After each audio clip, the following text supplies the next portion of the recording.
Hey, what's going on, everybody? Mark, Solar Games, and today we're going to do a quick box opening just to check out the newest secret layers I got from the mail. These are something, obviously, secret layer you know.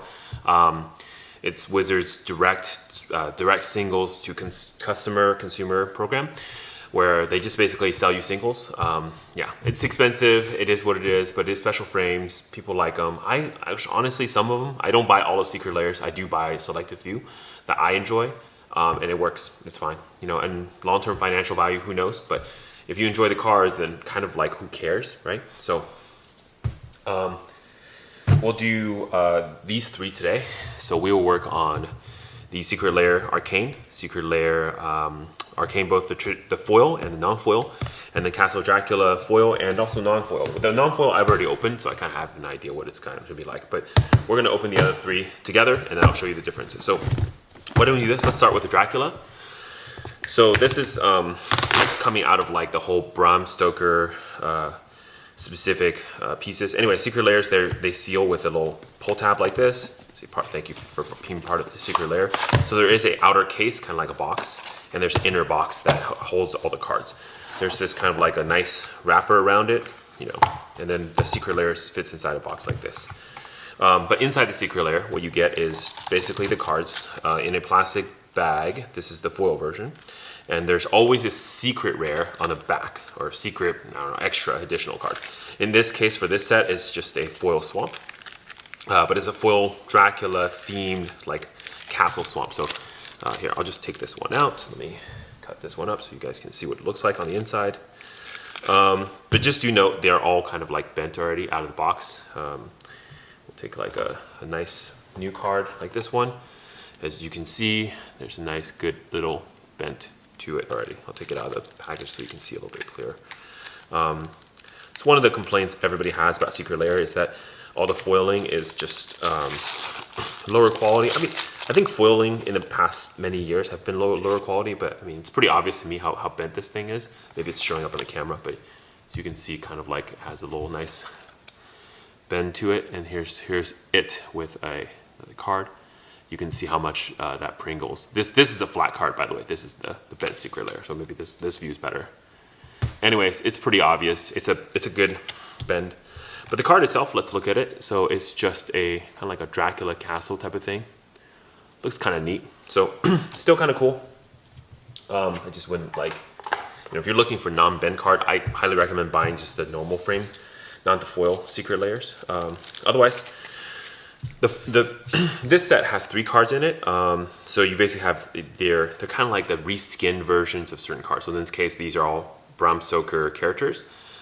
Anyway, so let's do this. Oh, one thing to comment, I hate the glue that they use on secret layers. I don't know why this is, if you ever have a credit card, right? I know some of the younger viewers might not have ever had credit cards, but the older viewers know exactly what I'm talking about. When you have a credit card and they're taped on, they use this kind of like a, it's like a gel glue type of thing, and it's nice. But this is kind of like that, but it's like really sticky. So I'm always like a little bit cautious when I open this because I feel like I'm gonna bend the card. I mean, not that it's not bent already, but it's kind of more bent. This is kind of trash, I just throw that away. I don't really like it. But anyways, here's the 3 cards. This secret layer only has 3 cards. It's still kind of like the normal like $30 price, I think, or I guess 40 if you buy the foil edition. But there's Exquisite Blood, very used commander card. You have, of course, Night's Whisper here. This is Night Feeder's Visitation. I like the little flavor text here. These are nice because it's very Bram Stoker Dracula flavor text, so that's cool. Here's Dracula's Tomb, which is Phyrexian Tower. Again, another useful card. Sack creature, get 2 black. Yeah, useful. Anyway, so you have these 3 cards. Here we go. That's coming out of this secret layer. Again, same thing. They're very bent. Actually, it's very obvious if you put 2 of them together like this. You can see just how bent that is. That's pretty. It's got a very high bend to it. Nope, decline, because all the scammers are starting their work today, even though it's a holiday in America. I guess they don't have holidays in India or wherever they're calling from. Cool, so those are the 3. Let me make sure we put these in nice little sleeves. To prevent any more bending, highly recommend using Perfect Fits for foils coming fresh out of packs. If you want to prevent them from bending, put them in a sleeve. What bends the cards is usually the differentiation of humidity. So Because the foiling surface is not the same as the card back, which is not a foil, it doesn't work well in humidity. So you want to make sure you take care of that by just kind of doing that. So as an example, this is a foil from, this is Crimson Vow, Midnight Hunt, and it's a foil because it's double-sided, right? But you see how this foil doesn't bend at all. It's very straight. So here, I'll do another comparison so you guys can see. So there's two cards, it's not non-foil foil. It's just, you know, if there's a bend, I can't really tell. Maybe a little bit or something like that. But yeah, that's the difference, right? So I love these double-sided foils because they do prevent bending in general. Cool. So there's the foil version, and I'll just kind of show you what the non-foil version looks like. So you can see, same box. You open it, backside is that same swamp. For the non-foil version, they do also give you a foil swamp as well. Excuse me, as well. And then of course you get the, wait, did I open a foil version too? Shoot, I guess both these are foil. I did. Okay, well, cool. I opened two foils. Foil edition, yep. I kind of screwed up. Let me do this. Let me just open another one for you guys so you can see what's on the non-foil. Just so you can see what it does look like. I'll put this one back. Probably will just leave this as is. Yep, so foil edition, slap that on. Boom. I usually just keep it on the shelf like this so I can see what they are. And they do describe what the secret layer is, so that's nice to keep. All right, we'll take this one. This is non-foil. Yep, same thing. Thank you for being part of secret layer, right? Boom. Outer cover does say just welcome Dracula. It doesn't say anything about foil edition here, right? But as far as the inside goes, same stupid tape. The swamp is, like I said, still a foil version. All right, so I think I'm back.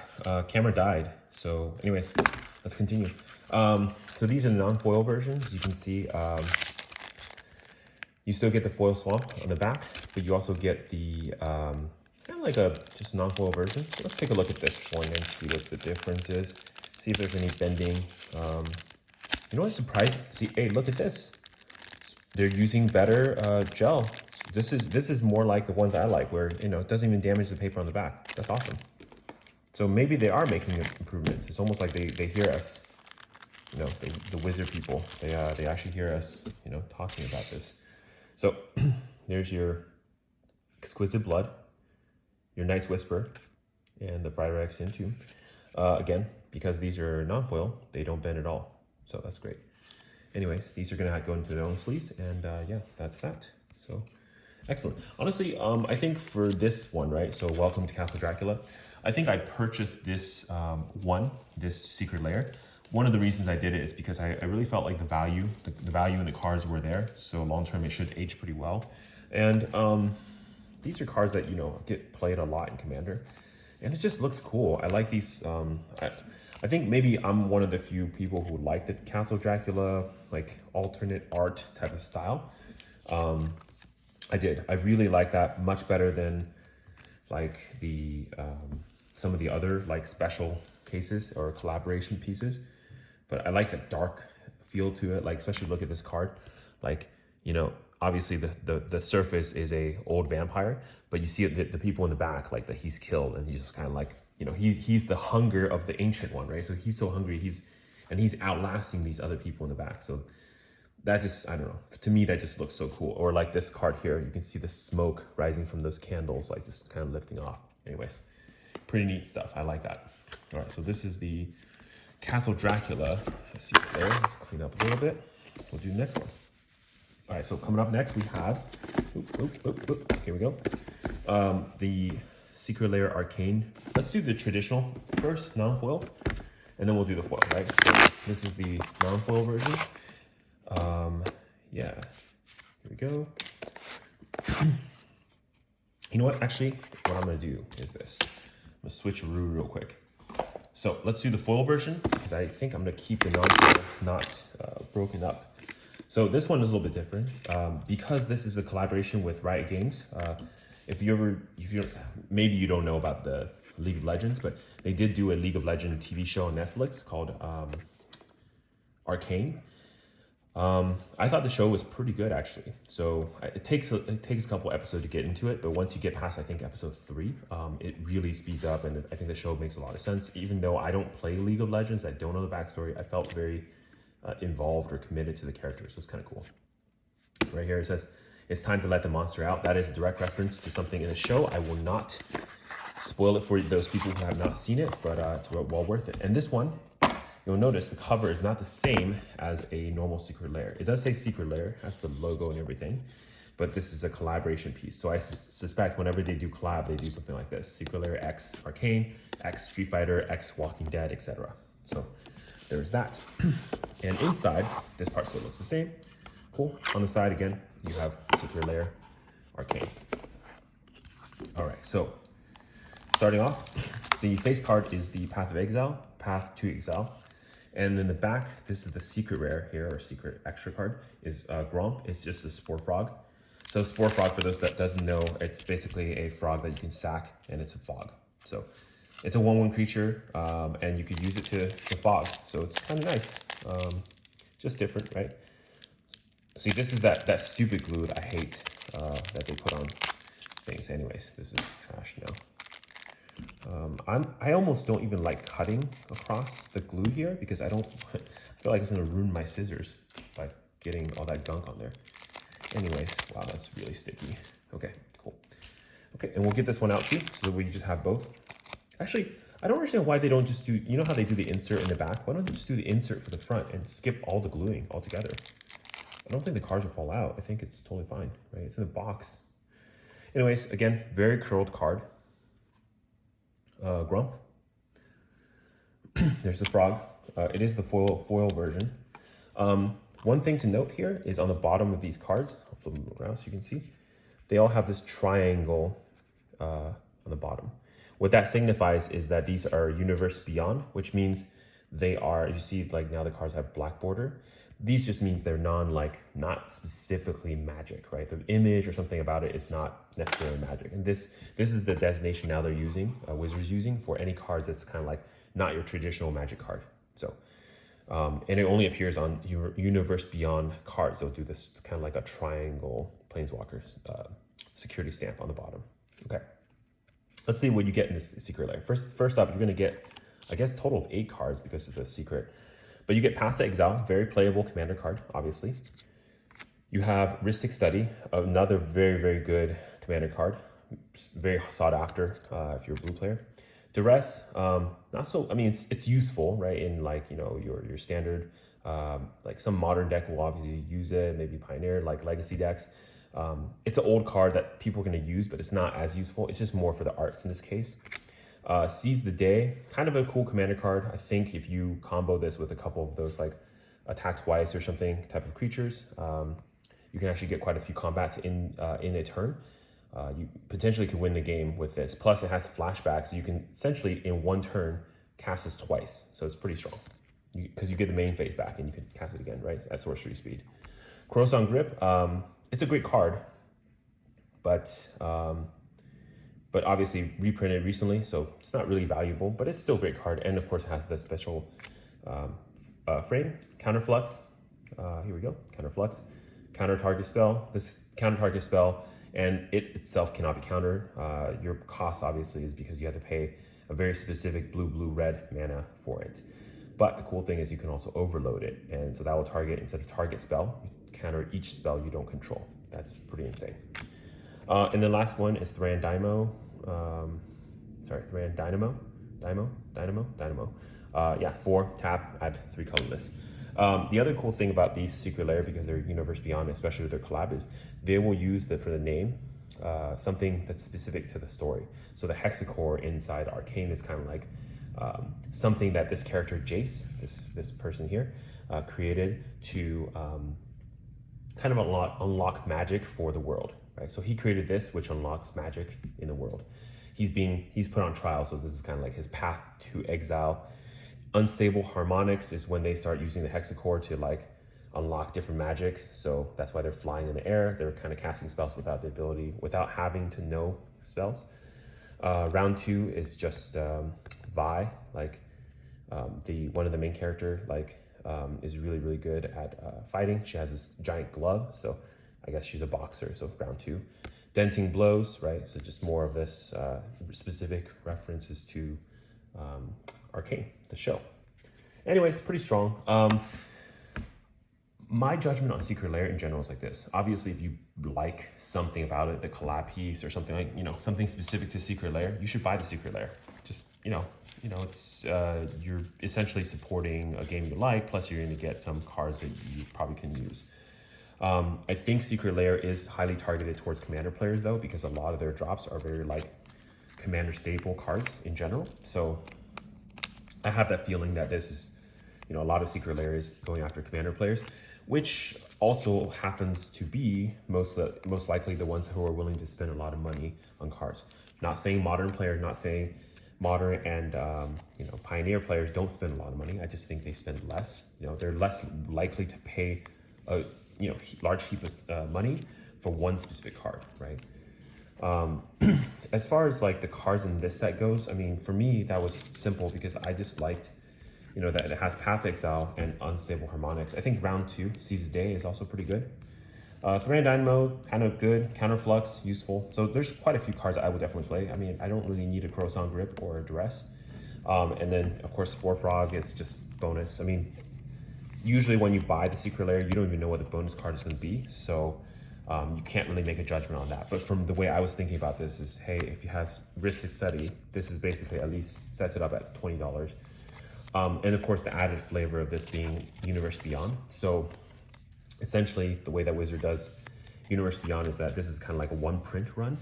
So after this print run, they won't really run these cards again ever, right?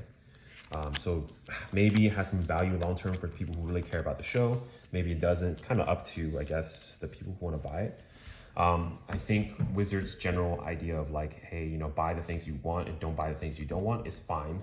I'm not against it. I think there's a lot of people out there who are, really against it. But let's be honest, Wizard is a profit-making company. They have to make profit. And if part of making profit is like, just selling cards to the players, I don't know. I don't see why they wouldn't want to do that. The part that actually really sucks about this is not the cost of this set or anything like that. I think there are some sets that are costed very nicely, like the Phyrexian Secret Lair was costed very nicely. I think the part that really hurts, and Wizards should kind of think about this a little bit more, is what this does to stores. Because a lot of stores do rely on this to kind of make a good chunk of their Magic money, right? It's to sell singles. But if Wizards basically selling Ristic Studies, well, then how is the store going to be able to sell this card? And the other part is these cards are not available to stores at a, usually at what they call distributor pricing. Like you can imagine if a store wants to buy, let's say, 600 copies of this Secret Lair, well, they're still going to have to pay basically the same price any other person in the world who's buying that many will have to pay, right? And that's a big hit to a store because they now have to basically shoulder that cost as well. So where's the profit margin that if they're basically getting their import costs the same as a normal user? So I think the only thing that you can do with this is you buy it. Obviously these drops are limited. So what happens is that they drop them and after a couple months when they're no longer a part of the drop, then they ship this card like later. I think that I bought these back in like, I want to say October, September, that range, right? Even before 2022. So now we're in 2022, halfway through the year, that's when these actually get delivered to me. And once these are delivered, everyone wants these cards, guess what? They're no longer available. So that's where the money is kind of in is, hey, there's the SPOMO element of like, hey, like next year when this card gets dropped, people see these art, they're like, wow, this actually looks really cool or whatever. They make those kind of judgments. That's when people can actually make a decision whether they want to buy these cards or not. But then when they want to buy it, they can no longer buy it from Wizard at this set is going to be like, I think this set was a little bit more expensive. I want to say it was like $50, $49.99. I don't remember the cost, honestly. It's been so long. But obviously no seller is going to sell it to them for that price because, well, there's only so many of these out there. And then after they're gone, they're gone. So, now the price starts uptaking on some of these sets, depending on what cards are in there, depending on whether it's, hot or not. Like the Walking Dead set as an example. I'm not using this as a way to say you should buy Secret Lair or you shouldn't. But, the Walking Dead set, for example, is upwards, I think, open market. And some of my friends are selling it for like $70 something. And they paid like probably 40-ish, right? 30, 40-ish. So you double your money within like about a year and a half. Yeah, it's pretty reasonable. Again, that was an early Secret Lair. It had exclusive cards, which is a big difference. These are not exclusive. So I'm totally good with this, right? If you want a Path to Exile, you want a Risk Study, you can just buy those cards. They exist in other frames. You don't need to buy the specific version. And for the people who want this version, they could buy it with this, right?